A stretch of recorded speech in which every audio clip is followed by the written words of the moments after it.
Want to put your website online without breaking the bank? Discover how to host your static website directly through GitHub. This is a simple and free way to showcase your projects, create online documents, or even build basic web applications. First, make sure you have a GitHub account and a repository. Think of the repository as your project's home. If needed, create one. Now, add a website's content. This includes your HTML files, CSS styles, JavaScript scripts, images, and any other media your website requires.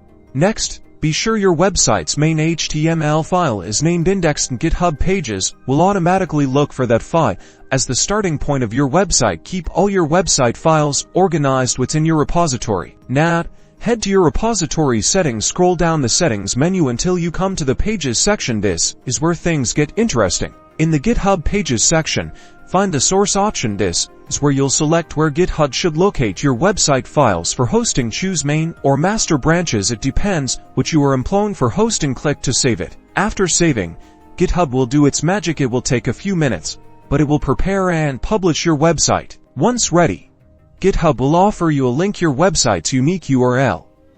Click that link, and there it is. Your website is live and accessible over the web. Your site has been successfully hosted. And that's the process. You've learned to host your website free using GitHub pages. Remember to explore different themes, templates, and styles to make your site shine. Happy hosting!